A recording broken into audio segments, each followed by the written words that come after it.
So what is cell signaling? So signaling is a communication process by which the two cells can talk to each other. So suppose this is cell A, this is cell B. So if they want to send signal and want to communicate with one another, they can communicate. This is A and this is cell B. Now our A cell is called sending cell because this particular cell is going to send some kind of signal to this cell B. Okay, or in simple terms, this cell A want to say hi or hello to cell B. So this particular cell will either secrete or express some kind of molecules or signals actually over its cell surface or will secrete through the plasma membrane. Then these signal molecules, which are actually called primary messengers, we will come across different type of terms, okay, which are basically used in cell signaling. So generally there are two type of messengers. One is called primary messenger, secondary messenger. So primary messenger is your signal always. This signal can also be called as ligand because this particular signal is going to bind with a particular specific receptor. And after binding, first thing is to recognize the specific receptor. Because a specific receptor can only bind to a specific signal or ligand molecule. So there is some kind of interactions after specific recognition of the signal molecule. Then there are sequence of events. This particular receptor will be activated and the signal will be sent in the cytosol of target cell. So the cell which is going to receive the signal is called target cell. A cell which is going to secrete or express the signal is called as sending cell. Why I'm using these two terms? Because either the signal will be expressed over this particular cell surface, secreting cell or sending cell, or it will be released outside of the cell in the extracellular matrix. Okay.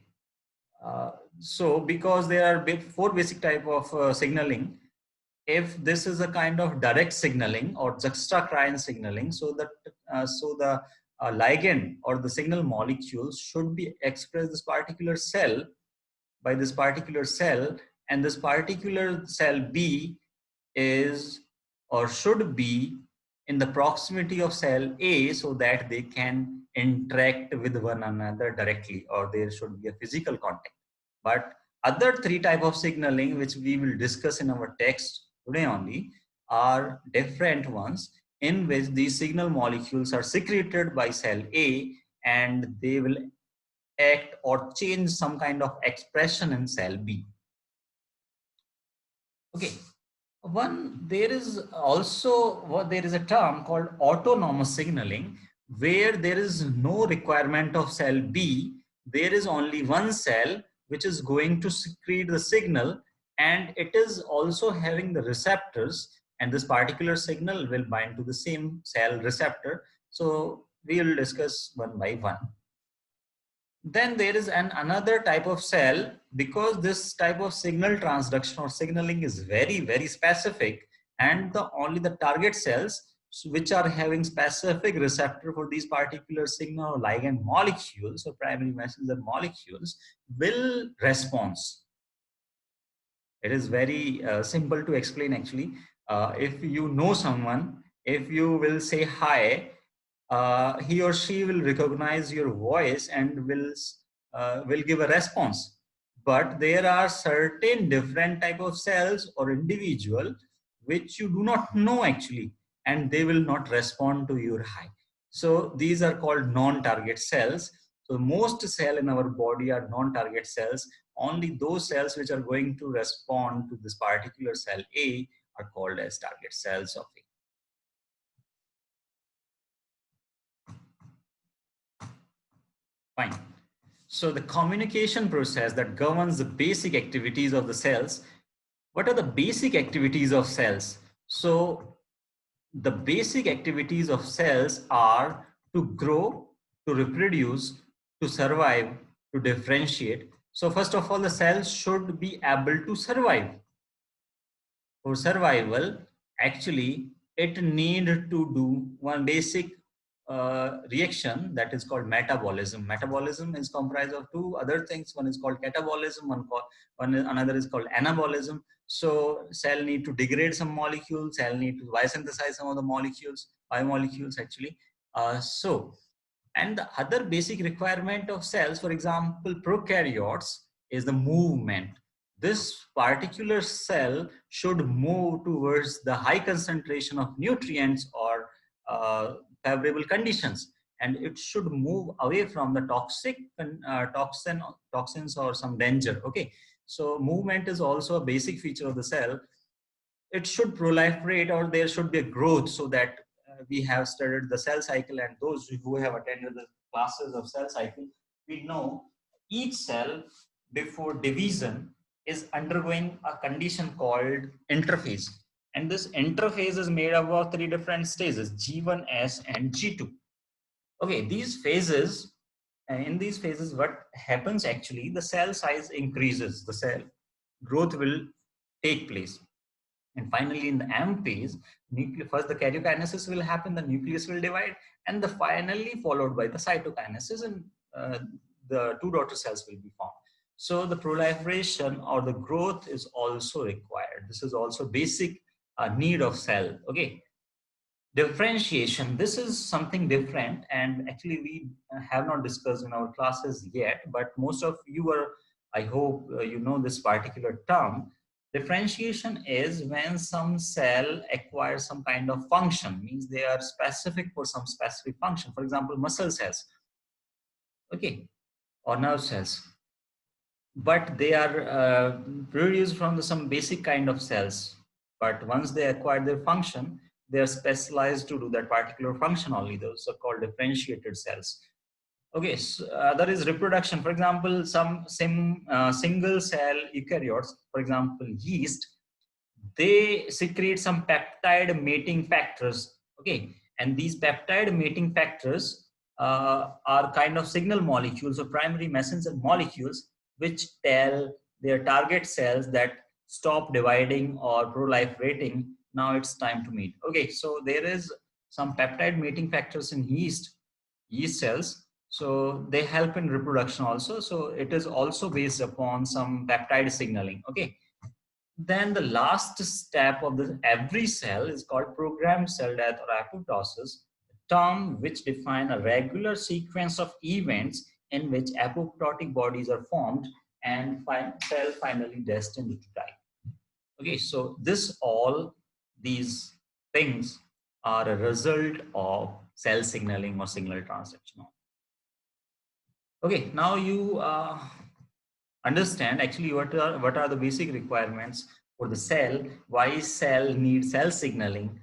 Okay, so one thing, the cell need to maintain all the basic requirements or the basic functions within itself, because the cell signaling can also be two types. One is called intra, so what is happening inside a single cell, and second is intercellular signaling. Means inter means between the two cells. For example, as we have discussed in our move example, where cell A and cell B are responding to each other. So now it is up to that the two cells can interact. And if you suppose all these events at large scale, for example, in our body, there are 10 to power 14 different kind of cells. So they all need to communicate with each other so that they can integrate and coordinate the multiple cell actions. So this coordination is required. This coordination is required because the cells have to maintain the complete organism. Okay, so we should function properly, and this particular function is a result of coordination of large number of cells. Okay, so for example, at the same time, our our muscle cells, our nerve cells are sending signals. Okay, so and other cells which are involved in metabolism. So different type of cells are engaged at a particular movement, and they are helping an organism to do different type of functions. Now, so what are the steps? How this particular cell signaling is going on? So there are some basic steps. These 5 basic steps, okay, in Pathfinder or in some books, you will find 3 basic steps, but actually the cell which is going to secrete some of the signal molecules should need to synthesize them first. Okay, so this signaling or the transmitter cell, which is this particular cell A, release or express releases in most of the cases, but it express only in the case of direct signaling, or it is called juxtacrine signaling. We will discuss, okay, in our text of signal molecules. This particular cell will synthesize and then it will release this particular signal molecules, these signal molecules or primary messenger molecules. Then these molecules need to travel or should be transported to the target cell. So the target cell is having a receptor and these signal molecules are transported to the target cell. There is a specific binding of the signal molecules or primary messenger molecules to this particular specific receptor, okay, which is expressed over this particular target cell, cell B. Once the signal will bind to this particular receptor, the signal receptor complex or signal is also called ligand. Ligand receptor bindings activate this particular domain, which is generally intracellular, and there is a sequence of events. Now, listen carefully. Why this cell signaling is called signal transduction? So, because suppose a single peptide molecule or single ligand molecule is able to bind to this particular receptor. Now, when this molecule is already binded, it will activate this particular domain of same receptor, but there are 2 domains. One is extracellular, where this primary messenger or ligand molecule will bind.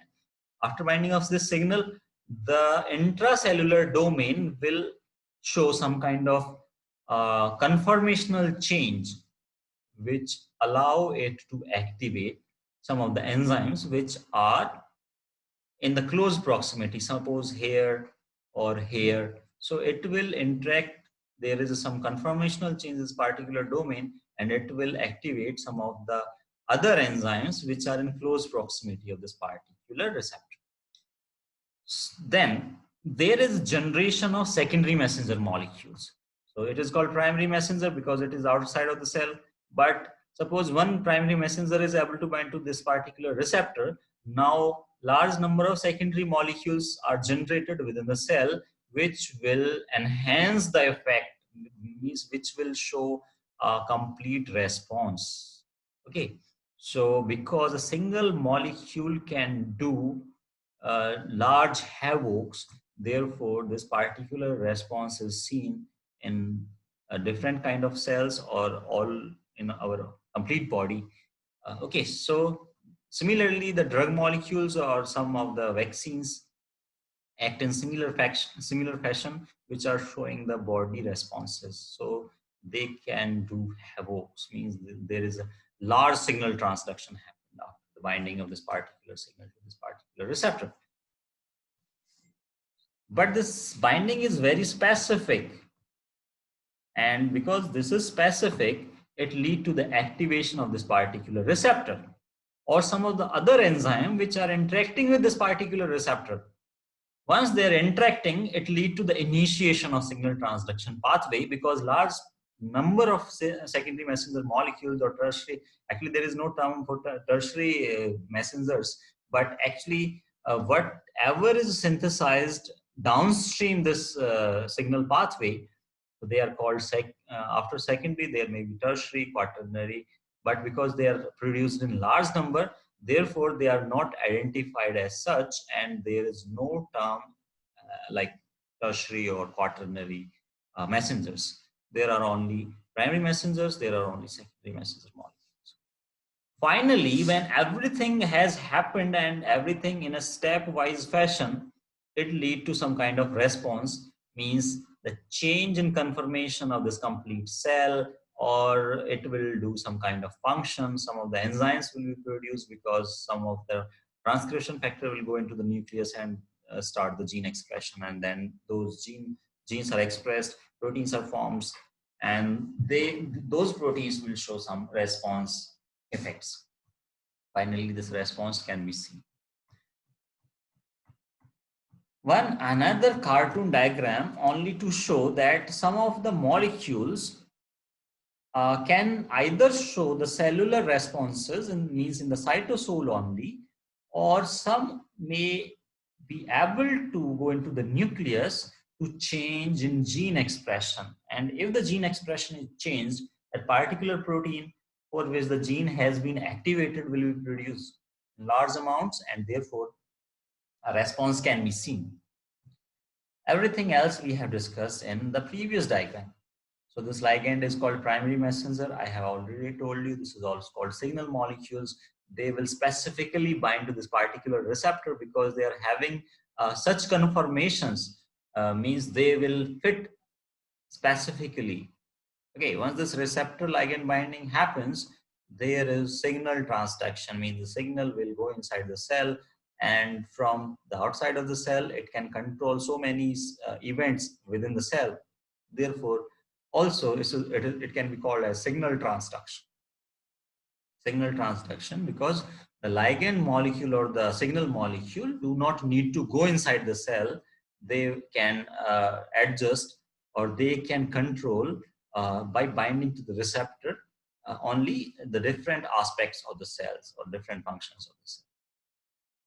Now, the question is, what are the basic types of cell signaling? But before going into the detail of different types of cell signaling, first we need to discuss what is the importance of the cell signaling. CS for cell signaling. So it allows cells to perceive or respond, means R&R, receive and respond to extracellular environments. So because each organism, starting from the prokaryotes or the single cell eukaryotes to multicellular organisms, we are continuously interacting with our environment. Okay, so we need to respond accordingly. For example, if there is cold outside, we need to adjust some of the protein expressions or different functions of our cells. Okay, and if there is summer outside, we need to control those different aspects of the cells.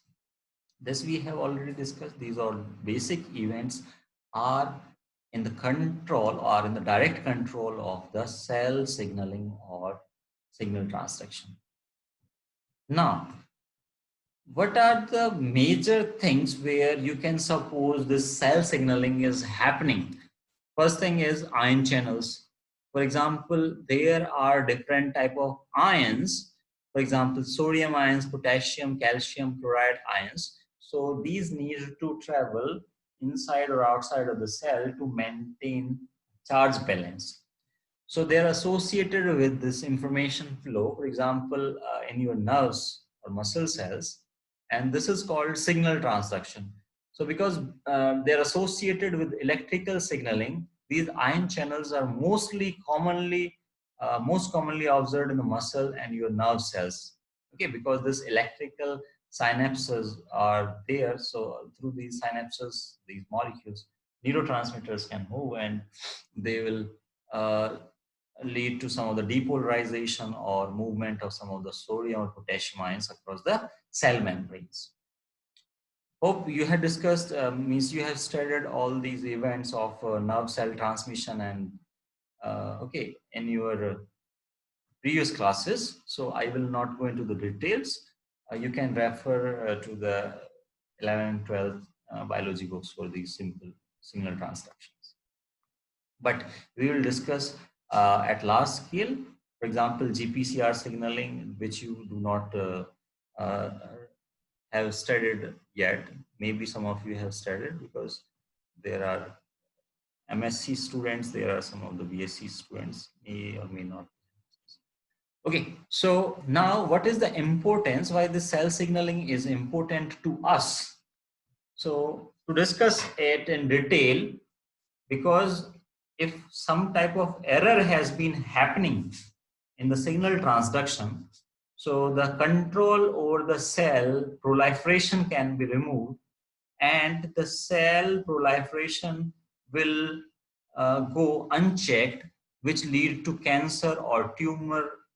Therefore, these cell signaling are important. So actually we are referring here Cooper 15 chapter cell signaling, and here it is given that okay, so different aspects of cell behavior are under the control of cell signaling. For example, metabolism, movement, proliferation, survival, and differentiation we have discussed. So now what is the importance? Why we need to understand the molecular components? Why we need to study the cell signaling in so much details of molecular components? Because understanding of these molecular components of these pathways or these signaling pathways and how they are being regulated has thus become a major area of research in cell biology. Okay, because the interest in this area is further heightened by the fact that many cancers arises as a result of breakdown in the signaling pathways. So if there is a breach in the signaling pathway, there is a breakdown in signaling pathway, the normal cell proliferation and survival will not happening. And if the normal cell proliferation and survival is escaped, in fact, okay, so it may lead to cancer or tumor growth. The cell will divide without any controls. So many of our current insights into cell signaling mechanism have come from the study of cancer cells actually. So therefore, both are interconnected. We need to know what type of molecules, what type of signaling components or molecular components are missed or produced in excess, so that these particular cells are dividing unchecked, uncontrolled proliferation is taking place, which is leading to cancer. And different type of cancer cells or cell lineages we are having to study these molecular components. Therefore, this is a fruitful interplay between the medicine and basic research in cell and molecular biology.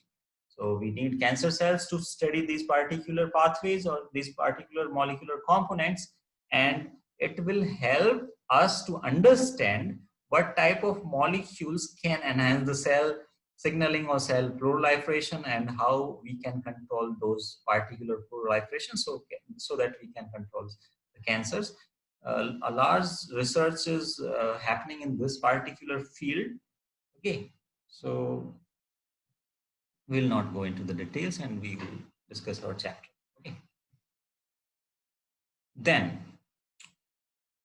what are the modes of cell signaling? How this cell signaling is actually happening? So we will go back to our PDF.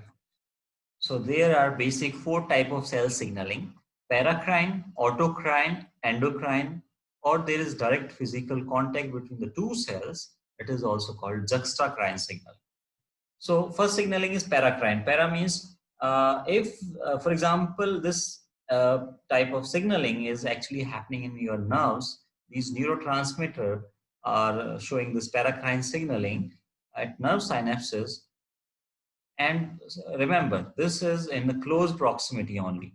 So if the two cells are in close proximity, or the neighboring cells can do signaling by this particular means. This is called paracrine signaling. I told you about autocrine signaling. If the same cell is having the receptors, so it will be, so here. So first of all, we have discussed the paracrine. Suppose the two cells are in proximity, they are close by. So one cell will secrete some of the signal molecules extracellularly, and the other cell B is having, which is very close to the cell A. Okay, so it will have a specific receptor, and thus this paracrine signaling will take place. For example, a neurotransmitter signaling is in nerves. Then there is autocrine signaling. If the same cell is having a receptor, so it will synthesize and secrete some of the signal molecule, and the signal molecule will bind to the same receptor over the same cell and control the function of this particular cell only. This is called autocrine signaling. This particular type of signaling has been seen in immune cells actually. We know some of the immune cells, for example, B cells, T cells, or natural killer cells. Okay, so these T cells secrete two type of interleukins, interleukin 2 and interleukin 4. Actually, this is a part of immunology, but because I want you to understand this autocrine signaling. So actually, this interleukin 2 and interleukin 4 is going to control the same cells, same immune cells actually.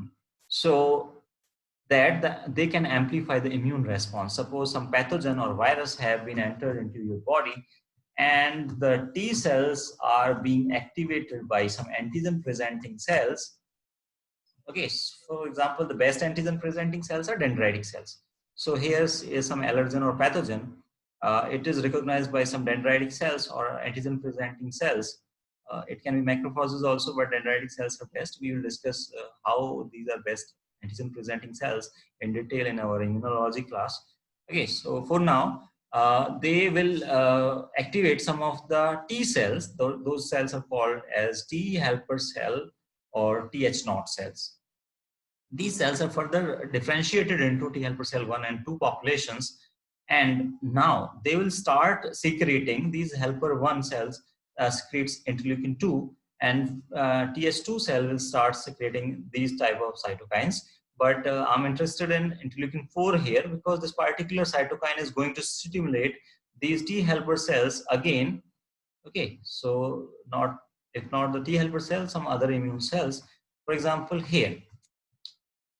So this Th0 cell will be differentiated into 1 and 2, and then this interleukin 2, which is secreted by Th1 cell, it is going to proliferate some other T cells. These are called TC progenitor cells because the T cytotoxic cells are formed from these progenitor cells. And the differentiation of progenitor cells into the mature cell happens in presence of interleukin 2. So actually these interleukins which are secreted by these population of T helper cells is going to act on the population of T cells, but these are T cytotoxic cells. We know there are two main type of T cells, actually three: T helper cells, T cytotoxic cells, and T regulatory cells or T stimulatory S cells. Then other cell, which is T helper 2 populations, are secreting interleukin 4, and these interleukin 4 and along with 10 are going to control your B cells. You know what is the difference between B cell and plasma cells? These B cells are having some bond antibodies. For example, antibody D, IgD. Okay, but when they are differentiated into a plasma cell, they will start secreting the antibodies. So now we came back to this particular discussion. So these autocrine cells will secrete some kind of signal, and they will interact either to the same cell or the same cell population. Okay, for example, immune cells to amplify the immune response. Because why we are using this particular term here? Because with the help of interleukin 2, they will activate the T cell pathway, and with the help of interleukin 4, they will control the antibody production. And we know the T cells are responsible for removal of intracellular antigens. I'm telling here what are intracellular antigens. For example, your Mycobacterium tuberculosis or viruses which can enter inside the cells. They are intracellular. And interleukin 4, which is controlling your B cell activation and plasma cell differentiation, is going to, this is also called humoral immunity. So they will going to control your extracellular antigens. So because both lineages of immune system are activated in the response of interleukin 2 and interleukin 4, so therefore they are coming under autocrine signaling.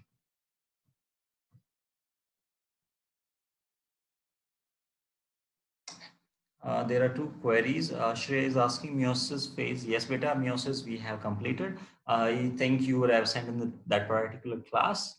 Okay, so you have to do some self-study, and if you are having some queries, you are always welcome. Okay, so you may ask.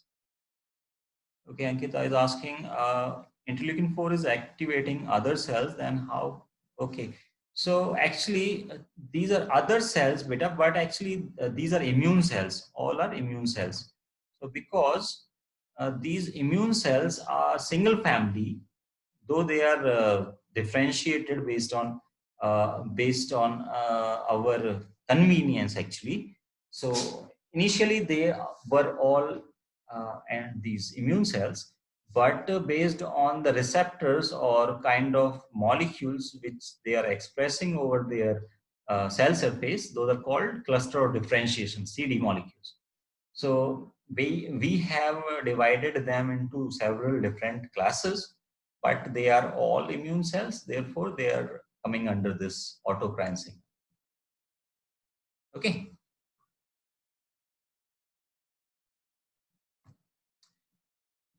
Next is if cell want to send some kind of signal to the distant cells. Means suppose your head cell want to communicate your leg cell or hand cell. So this kind of signaling is called as distant cells, and these are long range signaling and always occur via bloodstream. Therefore, your hormones which are produced in your pituitary gland are showing effects on different parts of your body. So this type of signaling or the distance signaling is called as endocrine signaling, or the proximity signaling or pass valley signaling को क्या बोलते हैं? Paracrine. So it is, the terms are given based upon the what they are actually doing. Then the other fourth type of signaling is called juxtacrine signaling, where the two cell needed to form some kind of physical link between them. Examples are notch and cadherins. Now we will move to another diagram, how this notch molecules. So first of all, you will look here. There are two cells. One is expressing some kind, and especially here, you need to remember this particular cell A is not going to secrete this particular molecule, signal molecule. It will express over its cell surface. And the other type of cell, that is B, will come to cell A, and they will form some kind of physical link between them, and then only the signal will be transferred from A to B. Now, what is notch and cadherin signaling? These are the two basic type of examples which can come under this. Okay, so here in juxtacrine signaling, these are notch 1 and 2 molecules. So this is a cell, for example, some antigen presenting cell, APC. And if it is an APC, it can be some dendritic cell or macrophage. And it will going to interact with some T cell. Okay. So this kind of immune response between some antigen presenting cell and T cell lead to T cell activation, because these antigen presenting cells are having their own function. They will going to degrade the pathogen, and they will express the pathogenic proteins over their cell surfaces, so that your T cell can recognize these particular signal molecules and start synthesizing interleukin molecules, which is going to functionalize some other immune cells. Okay. For now, there are some terms we are not going to describe here. Okay, so for now, you need to understand actually what kind of physical link or interaction can happen between two different type of cells. Therefore, they are called juxtacrine signaling. Similarly, this is a cell and this is the plasma membrane. They are lipid molecules. So they are having some proteins called cadherin proteins. So this is cell A, this is cell B again. And if the cadherins of cell A and B interact, they will show some kind of physical interaction or direct interaction. they will control large number of signaling. For example, the best which can be characterized from here is these alpha proteins will going to interact with your F-actin molecules. These are actin filaments which are forming your cytoskeleton within the cell. Okay, so these actin dynamics in the junction stabilization and plasticity in the cell is in the direct control of this cadherin molecules. You can also look into these different uh, controls of these cadherin proteins. Okay, so this type of signaling is an example of juxtacrine signaling. Now, so all we have discussed endocrine. This is endocrine signaling, so that the two distant cells can interact with one another. If one cell which is going to interact with some another cell secrete its molecules or ligands or signaling molecules into the blood, and those particular signaling molecules will travel a long distance in your blood vessels and in your body, and finally they will show some kind of response in the target cell. Therefore, it is called endocrine. So endocrine, paracrine, autocrine, and contact dependent is called juxtacrine signaling we have discussed. So the four basic type of signaling. Now, actually, we have started some basic steps, five basic steps in signaling and signal transduction. But actually, we can broadly classify them into the three basic types. One is signal perception, means a cell here is going to secrete some kind of molecule that is called primary messenger or ligand. So this ligand or signal is going to perceived by some target cell. This is a target cell which is showing the receptor over its surface. So first thing is signal perception. Then after activation of this particular domain of this particular receptor, it will activate some of the intracellular enzymes. This is called intracellular signal transduction. Means signal will move from one to another protein. And also the frequency of signal will enhance in this way. Okay, so intracellular signal transduction. Okay, so this particular ligand need not go into the cytosol. It will bind extracellularly and it will send its message intracellularly. Therefore, it is called signal transduction. And also the frequency is high.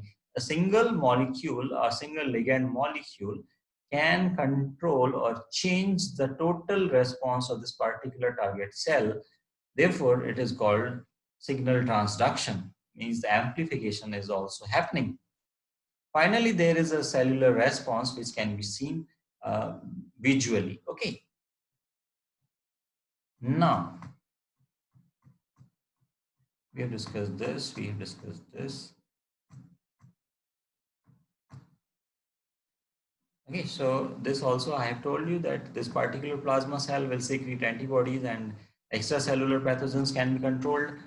Those macrophages and TC cells are going to be activated. They're secreting some cytotoxins and cytokines, and they are controlling intracellular pathogens.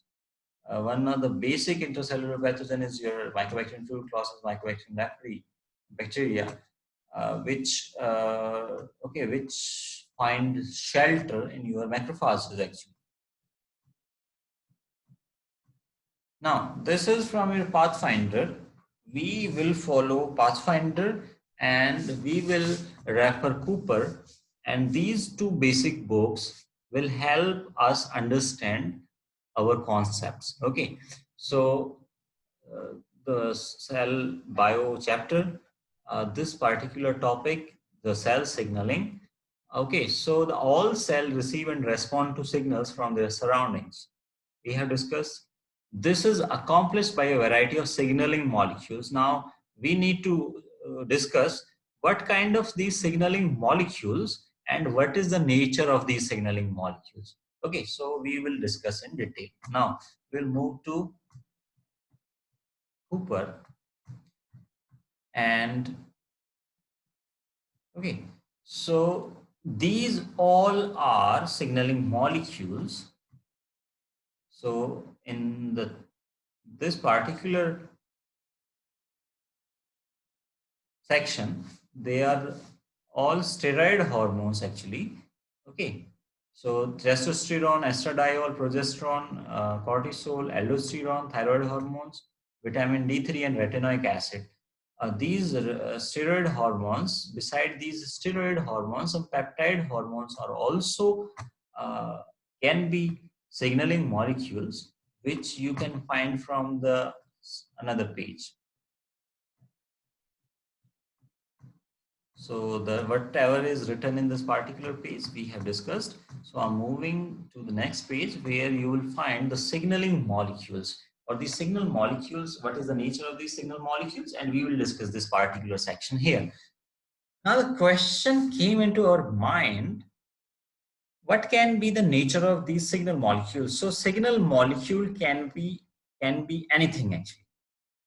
Even some of the gases, for example, nitric oxide and carbon monoxide, NO and CO, are also acting as signal molecules in some of the cells. Beside this, they can be steroid hormones, as I have showed you in previous diagram in Cooper.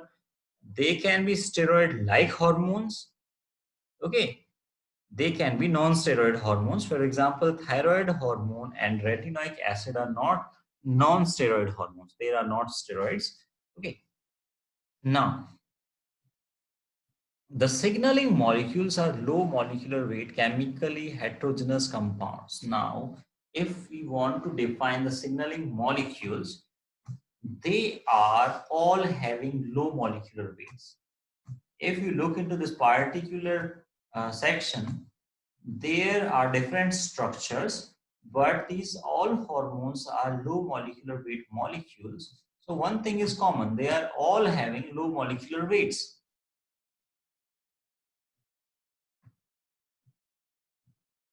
These molecules are divided into two categories. One is membrane bound and the second is secretory molecules. We have discussed this section also. One kind of signal molecules will either expressed over the cell surface if the cell is showing some juxtacrine signaling. Otherwise, in most of the cases, they are secretory signal molecules, means the cell A will synthesize these signal molecules and it will secrete those signal molecules, and the other cell B will respond accordingly. Shreya is saying my voice is not clear. Beta, it may be, is there any, means the same problem is faced by other members also, or Shreya, you are having weak internet connection?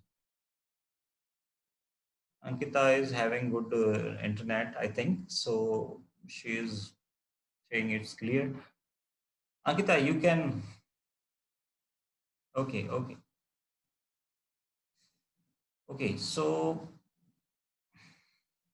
I do not know. I think most of the people are saying it's clear, and those who are facing problem, they please check their internet connection, and if the problem still do not resolve, they can leave the meeting and rejoin again. I will admit them. Okay. So this is the best solution if they are facing some issues. So there are two categories we have discussed. One is membrane bound and another major category is secretory signal molecules. Membrane bound signal molecules remain bound to the surface of the cell and they thus mediate contact dependent signaling, or we called it juxtacrine signaling. In most cases, signal molecules are secreted because it is the major kind of signaling where the signals are being secreted by the cell and then they will travel a distance. It can be paracrine or endocrine, means the target cell can be nearby, or autocrine, actually the same cell may be also respond to the secreted signals. Okay, or the endocrine signaling where signal need to travel long distance.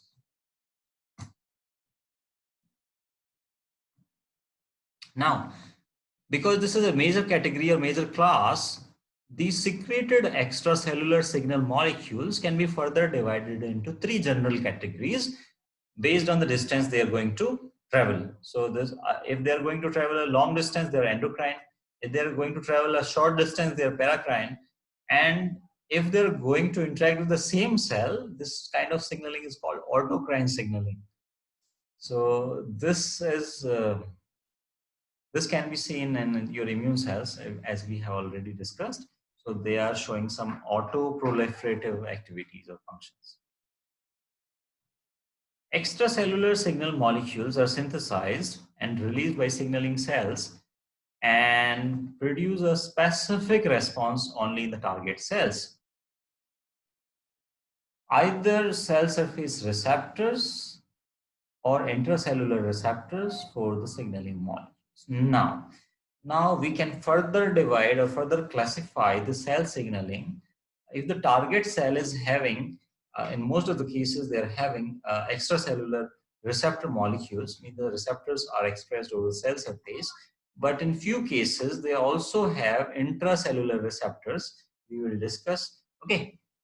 Extracellular signal molecules fall into two broad categories: small lipophilic molecule that diffuses across the plasma membrane and interacts with the intracellular receptors.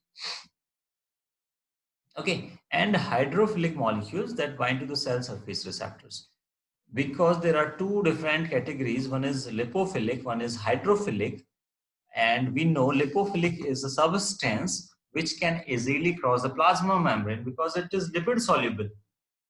And hydrophilic are, for example, water loving molecules cannot traverse the lipid bilayer. Therefore, they hydrophobic molecules, or these hydrophilic molecules, because they cannot cross the plasma membrane, they are not lipid soluble. Therefore, they need to bind to the cell surface receptors. Otherwise, the lipophilic molecules can cross the plasma membrane and will have intracellular receptors. Therefore, there are two broad categories. One is lipophilic signaling molecules, one is hydrophilic signaling molecules. If you're confused here, the hydrophilic and hydrophobic is the same term. In lipophilic, molecules are actually hydrophobic and hydrophilic molecules are actually lipophobic. I hope you got the point. Okay.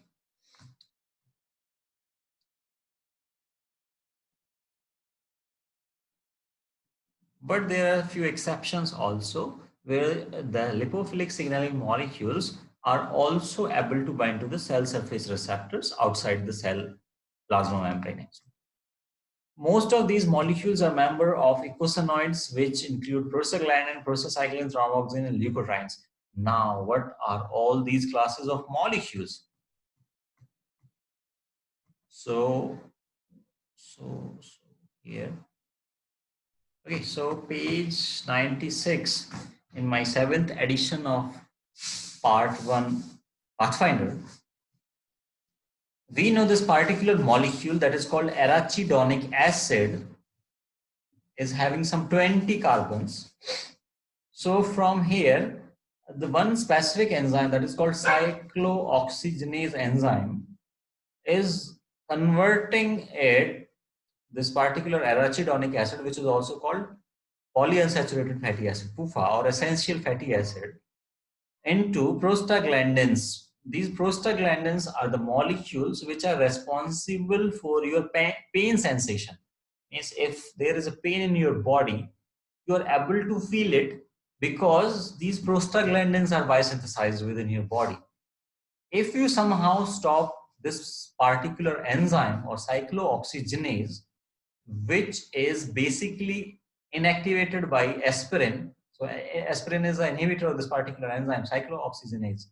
So the arachidonic acid cannot be converted into prostaglandin, and therefore the aspirin or the ibuprofen, actually they are acting as painkillers.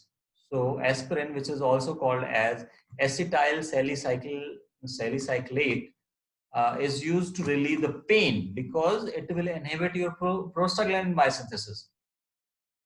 Then this prostaglandin, actually the precursor molecule is called G2. G2 is converted into H2 with the help of some peroxidase enzyme. And the same enzyme, COX enzyme, is having both the functions of cyclooxygenase and peroxidase because it is having two domains in the same enzyme. This G2 is converted into H2, and then with the help of different classes of enzymes, they're converted into D2, F2, E2. Okay, in a sequentially. Also, these prostaglandin H2 can also be converted into prostaglandin I2 or thromboxanes. Okay, so different classes of these biomolecules are going to control the either the pain sensation of your body or the fever sensation of your body, and therefore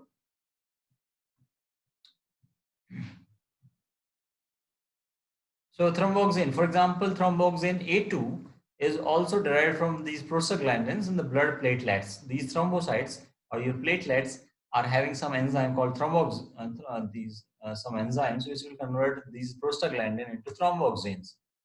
This enzyme is called thromboxane synthase actually. Convert this particular H2 into your thromboxane A2. Now, this particular question, I want to tell you from here, from this particular text, which has been asked in several competitive examinations, what is the mechanism of action of this particular aspirin? So this aspirin or ibuprofen irreversibly inhibit the cyclooxygenase enzyme because it is able to acetylate, you know, the acetyl group. Okay, so it is CH3CO over a serine residue because this COX enzyme is having some serine residue in its primary amino acid sequence, and aspirin is going to acetylate that particular serine group, serine OH group. Okay, so thus blocking the enzyme active site. Once the serine residue is acetylated, the active site is no more active, and thus the arachidonic acid cannot be converted into prostaglandins, and you will no more able to feel the pain in your body. Therefore, this aspirin or ibuprofen is generally classified under these non-steroid anti-inflammatory drugs. Also, they can also be taken during inflammation in some of the organs in our body. Okay, if you are able to understand what are these prostaglandins and thromboxanes, okay, now we are moving to our topic of discussion. So there are different classes of molecules. These prostaglandins, prostacyclins, thromboxanes, and leukotrienes all are going to do cell signaling in some way. Okay, all eicosanoids are synthesized from arachidonic acid, as we have seen, and which is formed from phospholipids. And this arachidonic acid is formed from phospholipids, which is a 20 carbon compound. However, most of the extracellular signaling molecules are hydrophilic and bind to the cell surface receptor of the target cells. Very few signaling within our body is by lipophilic or steroid hormone based. Mostly it is hydrophilic molecules or the peptide molecules which help in cell signaling in our body. Okay, there are three queries. What are these? Okay, so first query is, why does signal molecules low molecular weight only? Because they need to, okay, so for example, hormones. So they need to travel a long distance, and mostly these signaling molecules uh, bind to specific receptors. Okay, so we know receptors are large molecular weight proteins. So to bind specifically, they should have low molecular weights. Okay, so that they can come into that particular active site of that particular receptor. They can accommodate the active sites of receptors so that they can specifically able to bind to those particular receptors. Okay, Trishla. Next query is, lipophilic molecule bind with the intracellular receptors. Yes, it is right. And hydrophilic molecule bind to the cells. Yes, you are correct.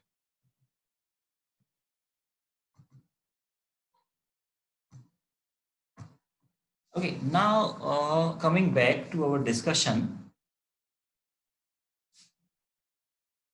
So because these are interacting with cell surface receptors, so these particular class, epinephrine, non-epinephrine, glucagon, insulin, gastrin, secretin, side, these particular ACTH and cholecystokinin, these are hydrophilic molecules. And we know mostly, most of them are required during the metabolic reactions within our body. Then there is second broad class, which include the steroid hormones, steroid-like hormones, or some of the non-steroid hormones also. Under this particular class, or the hormone molecules, they generally interact with intracellular receptors.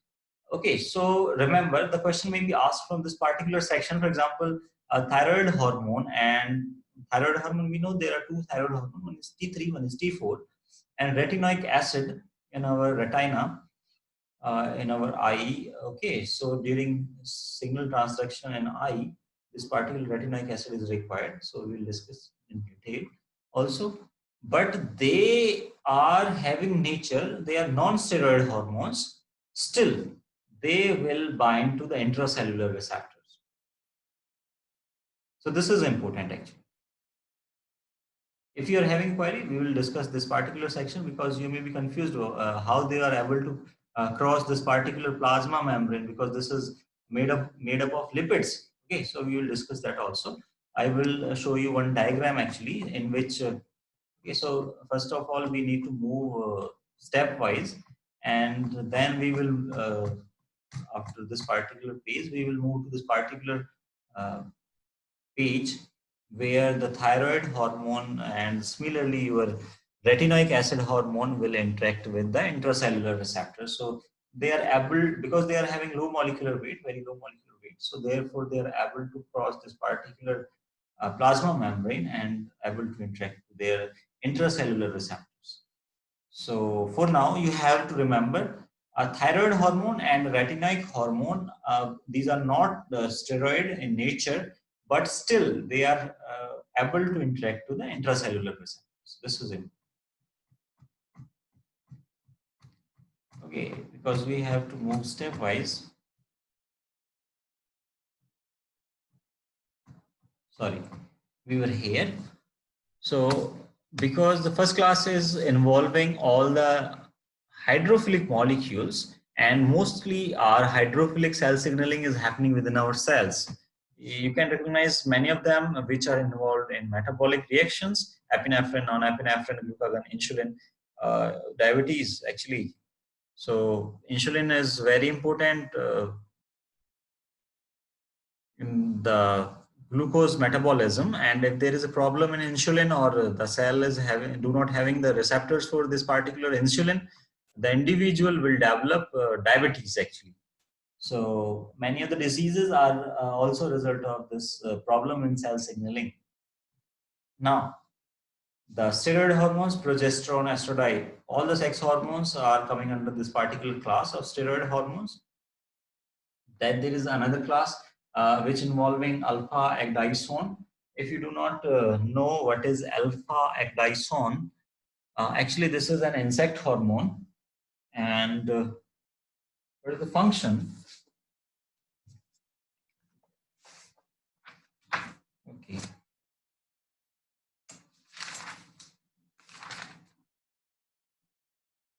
So actually, because it is an insect hormone, it is required during metamorphosis. Do you know when these insect is undergoing metamorphosis?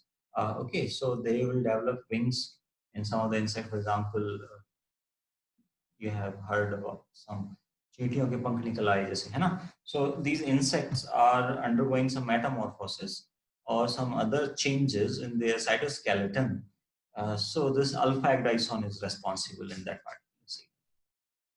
Then there is completely different class. I told you already, and this is very important to remember, that these are non-steroid, but they are having intracellular receptors. Now, binding of extracellular signaling molecules to the cell surface receptors leads to increase, or remember, always, because the cell signaling, it is not necessary that some of the responses will be increased, some of the responses will be decreased. So it is not like that the cell signaling always increases the cellular responses.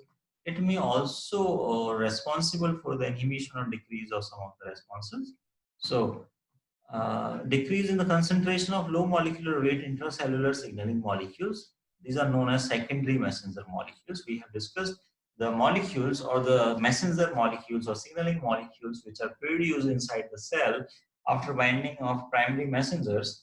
So those are called as secondary messenger molecules, and these concentrations either increase or decrease are directly going to affect your cellular responses.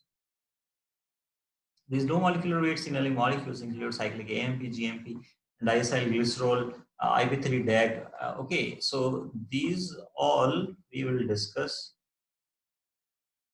throughout our text because they will be required in some form so that the signal can travel in the cell cytosol or cell cytoplasm. Sometimes this calcium also act as a secondary messenger because when your muscle contraction is happening, so the calcium stores are in sarcoplasmic reticulum, and the calcium will be released from the sarcoplasmic reticulum, which is a modified form of endoplasmic reticulum only. So this calcium is also having some role in muscle contraction. Now, after discussing the nature of signaling molecules, now we should know there is two type of receptor. One is called intracellular receptors or other is cell surface receptors. Basically, these cell surface receptors are for hydrophilic molecules, whereas the intracellular receptor are mostly, I'm talking in general, are mostly for lipophilic molecules which are able to cross the plasma membrane barrier. So the cellular response to a particular extracellular signal molecule depend on its binding to the specific receptor located on the surface of the target cell and in its nucleus or cytosol. So the two things, one is a cell surface receptor, so it will be on the cell surface of the target cell, whereas the intracellular receptor can either in the cytosol or sometimes it will also seen inside the nucleus. So two type of receptors further, intracellular can be divided into cytosolic receptors or nuclear receptors. I'm discussing this particular Pathfinder text because most of the things are given in this particular section. So we do not require, okay, so whenever it's required, I will tell you this particular Cooper reference. Okay, I'm having both side by side. But for now, actually, we need to, because this is complex, they have discussed so many things in small text. So I need to discriminate those particular terms or things actually. So I'm going line by line here. Okay. Then once you are able to understand the basics of cell signaling, then I will move with some enhanced speed. Okay. So right now I'm very means at a very low pace. Actually, we are moving from one section to another. So now these receptor can be of two types. One is called intracellular receptors, which can further divided into cytosolic receptors and nuclear receptors. And the second category or class of receptors is called as cell surface receptors. Receptors are chemically proteins or glycoprotein molecules which bind to the signaling molecules. These signaling molecules are either called ligands or primary messengers. Okay, binding of a primary messenger or of ligand to the receptor causes a conformational change. Now, this is very important thing here is this conformational change enabling that particular receptor not only tightly interacting with that particular ligand, but also open some of the sites, some of the domains which are going to interact some downstream proteins within your cytosol. तो देखो ऐसे दो चीजें हो रही हैं, एक तो जब कंफर्मेशन चेंज होगी तो जो लाइगैंड है वो receptor के साथ अच्छे से interact कर पाएगा. That is also called as conformational change hypothesis, saying that the ligand is able to interact more closely or more tightly when there is some conformational change in the ligand and the receptor. Second thing is, these receptor molecules are having some intracellular domains. If you are not able to understand it from here, I will move to this part. Okay, so first thing is this ligand or the signal molecule will interact more closely or tightly with this particular receptor if there is a conformational change. Second thing is, see, there is no domain which can interact with these downstream proteins or enzymes, but once there is a conformational change in the particular domain of this particular receptor, it will bring some of the binding sites, it will open some of the binding sites so that some of the downstream protein or enzyme molecules can directly interact with this particular receptor, and those will help in signal transduction. Okay, so then these particular enzyme will start synthesizing the secondary messenger molecules, for example, cyclic AMP or GMP. Okay, we will discuss. Okay, no worries.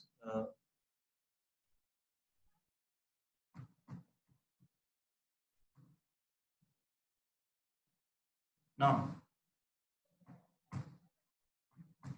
so first thing is based on location. First type of receptor is called intracellular receptors.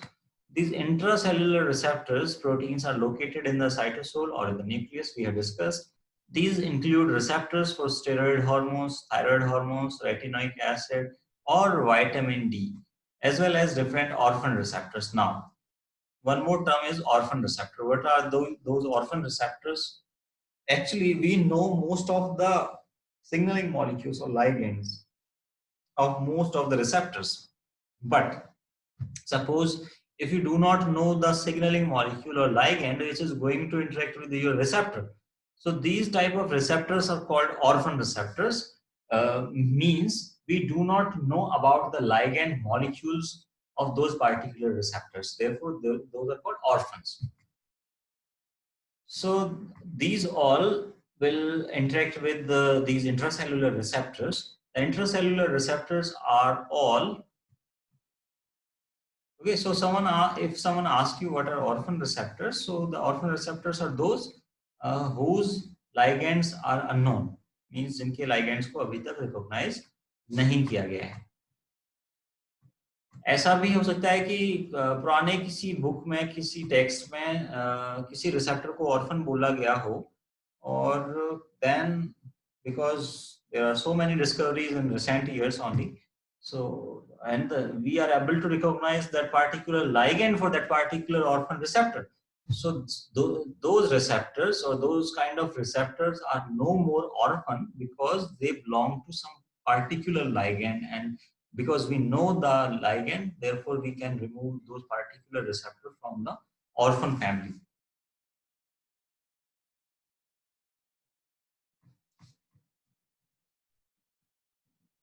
Okay, so there are no queries. I hope you are able to understand what we are discussing in this particular text.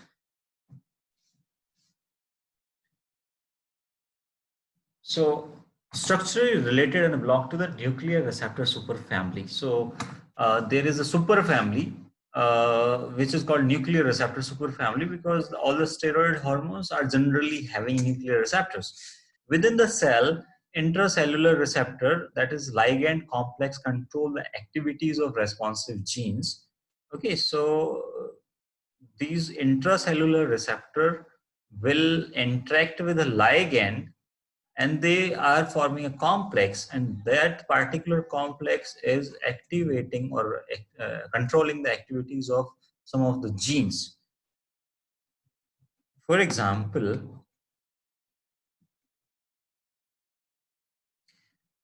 so this is a steroid hormone, for example, progesterone or testosterone. It will cross the plasma membrane of the cell, and then it will have some receptor in the cytosol. It will bind to that particular receptor and forming a complex with the receptor. Okay.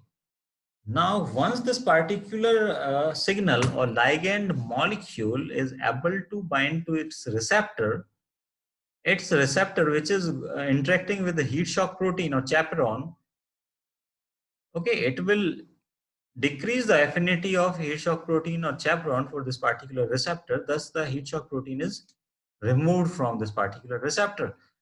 Now, because this heat shock protein is having some molecular weight, so that it is not able to move across the nuclear membrane.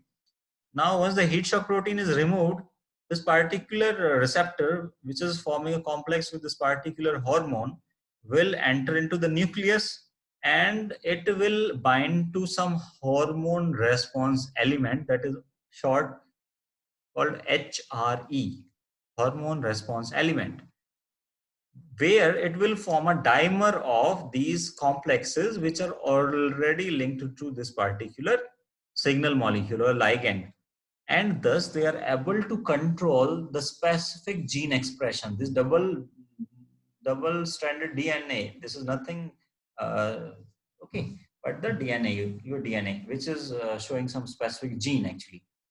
So it will control the expression of specific genes after binding to this particular hormone response element. Similarly, actually happening in case of thyroid hormone and your retinoic acid hormone, but these hormones are actually, because these are non-steroid and they do not have the cytosolic receptor, therefore they will directly go into the nucleus where they are having some this particular, okay, this particular receptor of this particular thyroid hormone is already there in the nucleus and bound to your responsive gene, but it will interact with some different receptor, retinoic acid X receptor. So what is the difference between the steroid hormone signaling and a non-steroid hormone signaling is it will form a dimer of the same complexes. This is the receptor, and these are ligand molecules bind, which are steroid hormones actually, bound to those particular complexes, those particular receptors, and they form a homodimer.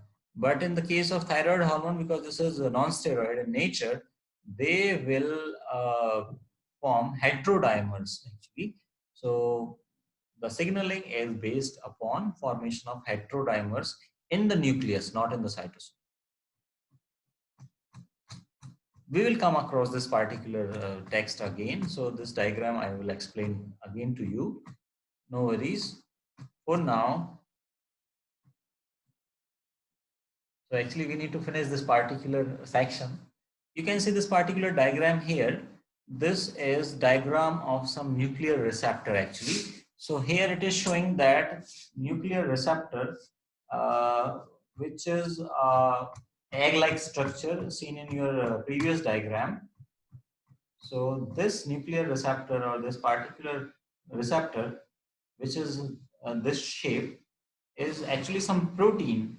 So this protein is having two terminus, one is called N terminus, one is called C terminus. So if we want to discuss the structure of this particular nuclear receptor, so this nuclear receptor superfamily is having a common structure. It is having an N terminus, it will having a C terminus. Now, the A terminus is having some transcription activation function, that is called activation function. So this particular domain towards the N terminus, it is called A/B. Okay, so the whole receptor, the complete protein from N to C terminus can be divided into several sections: A, B, C, D, E, and F. So these sections are then having some different functions. For example, AB section is having some activation function 1, and there is another activation function 2, which is on the C terminus. So both N terminus and C terminus are responsible for interaction with your, okay, so they are having some transcription activation function, means when the mRNA is being synthesized, they will activate the mRNA formation. Now there is a C domain of this particular protein which is having some DNA binding function. So this is called DNA binding domain, DVD. So this C domain is actually responsible for the binding of DNA. So suppose this is your nuclear receptor. Suppose here it is bound with your DNA. So actually this domain is called C domain actually, which is responsible for binding with specific DNA molecule or specific DNA sequence. Then there is, beside this DBD, in the C part, there is D, which is a hinge region between this particular C and E. Then there is some domain which is going to bind with your ligand. So it is having some ligand binding function. Also the same domain, because it is quite large domain. So it is able to interact with each other so that the dimerization can happen. Okay, and the fifth and last domain is F domain. We actually do not know about the function of this particular domain. So there is a question mark about the function of this particular domain. So E domain, which is having two functions, first is ligand binding and second is dimerization. Now look into this particular diagram. So first of all, this particular big egg-shaped complex, that is the receptor, is interacting with your small dot. This is called ligand. So this is your E domain. Also, this E domain is responsible for the interaction with another receptor. So this dimerization, the formation of dimer, the two molecules can interact with one another because of this E domain only. So they are able to dimerize because there is E domain. So, okay, so this is a structure, common structure of all the nuclear receptors, because all the nuclear receptors are proteins and they are able to interact with the DNA. So they are having a C domain or DNA binding domain, where with the help of which they are able to bind with the DNA. They're also having some ligand binding domain and some dimerization responsible domain so that they can dimerize. This dimerization can be either homodimer or heterodimer.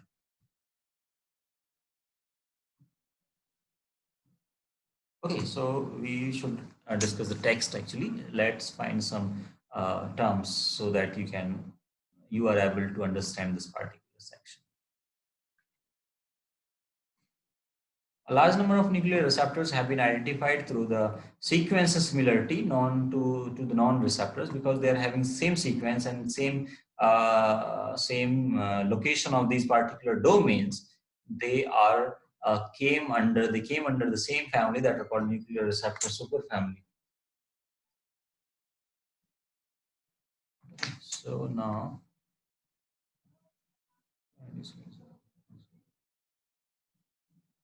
but actually, okay, so here it is describing that what are nuclear orphan receptors. So because there are no identified natural ligand for these particular receptors, so therefore they're called orphan receptors.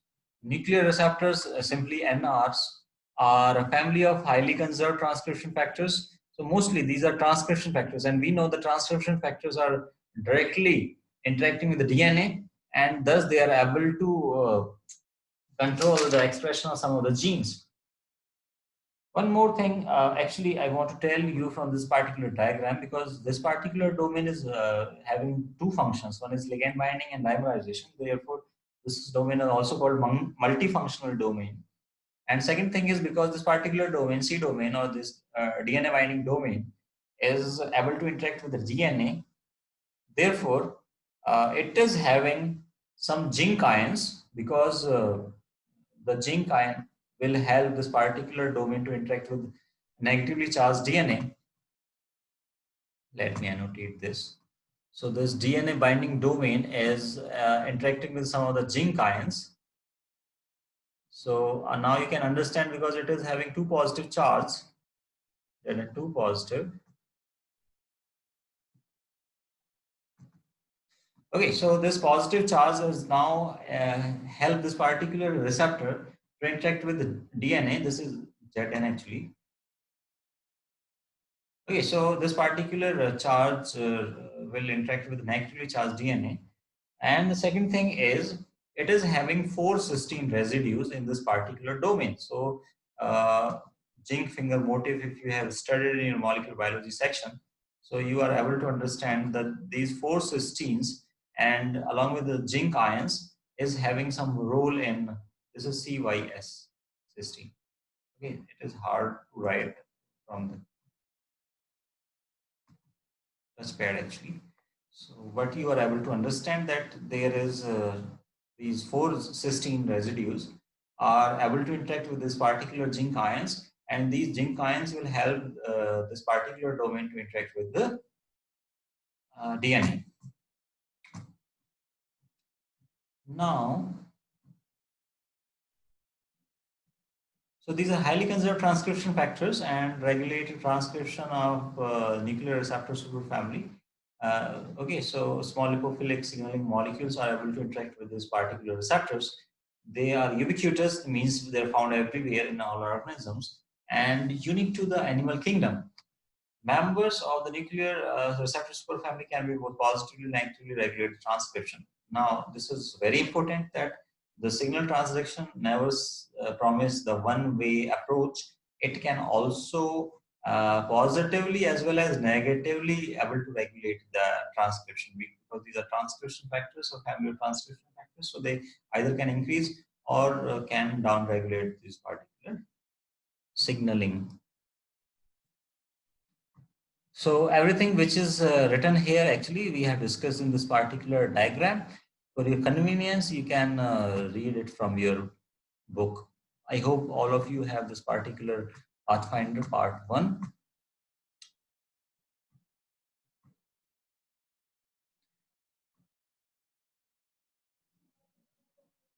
So the nuclear receptor act as a regulatory transcription factors and bind with the regulatory DNA sequences.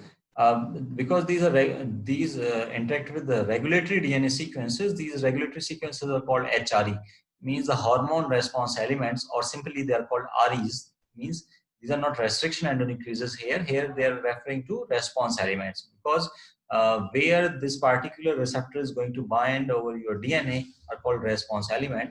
They can bind with the response elements as monomers, for example, seen in this particular case, steroidogenic factor 1 receptor.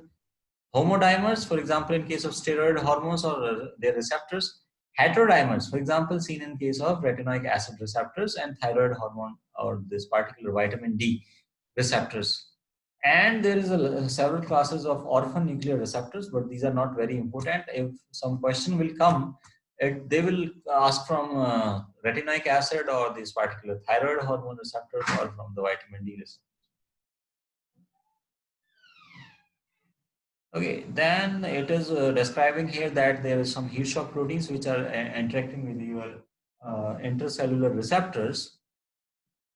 Once the receptor is in the cytosol, okay, so once the ligand receptor complex is formed in the nucleus, the DNA binding domain of the receptor binds to the specific hormone response element of the DNA, HRE. Steroid receptors bind as homodimers to inverted repeats. Okay, these inverted repeats spaced by 3 nucleotides spacer sequence. The spacer sequence is interacting with this hinge region.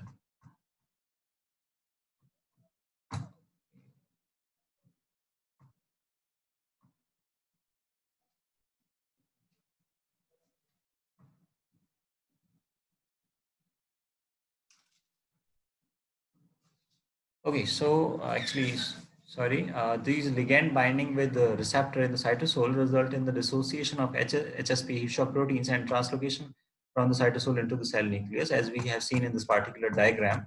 Once the receptor is able to interact with its particular ligand or steroid hormone, the receptor ligand complex will no further able to interact with the heat shock protein or chaperone. Chaperone will move out of this complex, and this complex will move into the nucleus, where it will interact with this particular hormone response element HRE and is a specific DNA sequence that a receptor recognizes with high affinity. It typically contains 2 consensus hexameric half sites. Now, this is describing the HRE actually. So, this hormone response element is made up of 2 consensus hexameric half site sequences, which are having, because these are hexameric sequences, half sites. So, total 12 base pairs. The identity of response element residue in the 3 features. The sequence of base pair in the half site. So there is a specific sequence of base pair in these particular half sites, which are hexameric repeats, and number of base pairs between the half sites. There should be a conserved number of residues, number of nitrogenous bases actually between these two half sites, which are generally 3 nucleotide spacer sequence, and the relative orientation of the two half sites, because generally they are somewhere they have discussed that these are consensus hexameric half sites, and they are inverted repeats. Yes, so they should be inverted repeats. So the three things is going to define your HRE. One, the base pair sequence in your half site. Then second is the spacer sequence between the two half sites. And third thing is the relative orientation, because they should be inverted with reference to each other.